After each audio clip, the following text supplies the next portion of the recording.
All right, let's talk about something that sounds kind of boring, but is actually fascinating. Trade policy. I know, but stick with me. Because these rules have some really strange and direct impacts on the stuff you buy and the prices you pay every single day. Let's get into it. Okay, so let me start you off with a real head-scratcher. Picture this. A company like Ford imports cargo vans from Europe. But before they can sell them here, they install a full set of passenger seats, seat belts, the whole 9 yards, only to have workers immediately tear it all out and destroy it once it lands in the US. It makes no sense, right? It's just pure waste. So why on earth would they do that? Well, the answer, as it so often is, comes down to taxes. You see, there's a 25% tax, a tariff, on imported light trucks, a huge tax. But the tax on imported passenger cars, it's only 2.5%. So by spending a little money to temporarily turn those cargo vans into cars, Ford saved a fortune on that 25% tax. It's a perfect, if a little bizarre, example of how these policies create some really weird incentives. So, that crazy van story is all because of something called a tariff. Let's dig into what that actually is, because it's one of the most common tools countries use to shape their economies. A tariff at its core is super simple. It's just a tax you pay on something you're importing. When that van from Europe gets to a US port, the government slaps a 25% tax on its value. And what does that do? Well, it directly pushes up the price for whoever ends up buying it. The whole point is to make foreign-made stuff more expensive. So, when a tariff like this gets put in place, who wins and who loses? It's actually pretty straightforward. The winners? Domestic companies making similar stuff, like American truck manufacturers. Suddenly, they have less competition. The government also wins because, hey, it's collecting all that tax money. But the losers are pretty clear too. It's us, the domestic consumers, who end up paying more. And of course, the foreign companies lose out because their products just got a lot less attractive. But hey, taxes aren't the only game in town. Sometimes governments get even more direct, using something called a quota. And for this one, we're going to switch gears from trucks to sugar. Yep, sugar. An import quota is totally different from a tariff. It's not a tax based on value. It's a hard limit. It's like a bouncer at the country's border. The government just says, this year, only this many tons of sugar can come in. Period. Once that number's hit, the door slams shut. And you know what that does? It creates scarcity, and scarcity pushes prices up.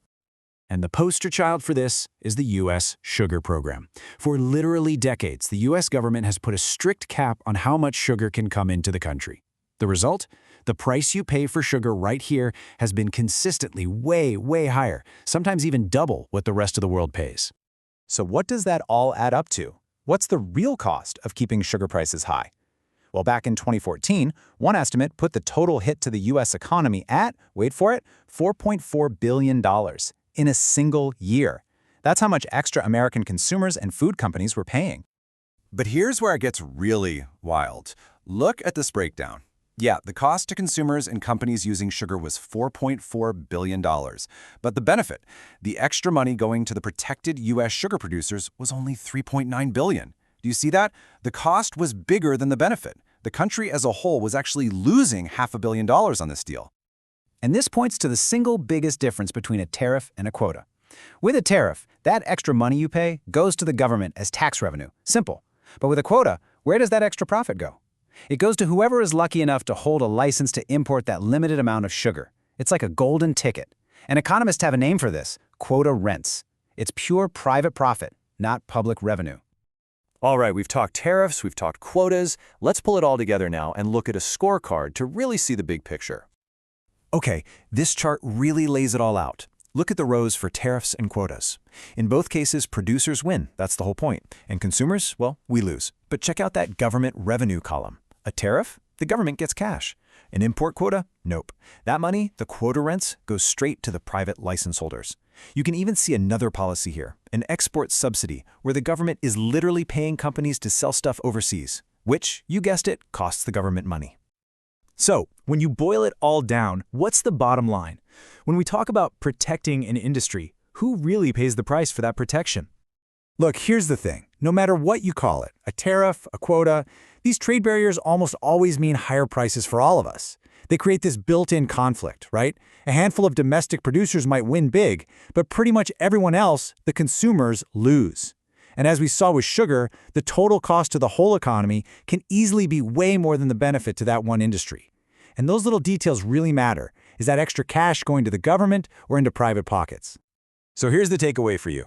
The next time you hear a debate about a new trade policy, the first question that should pop into your head isn't just, does this protect our country?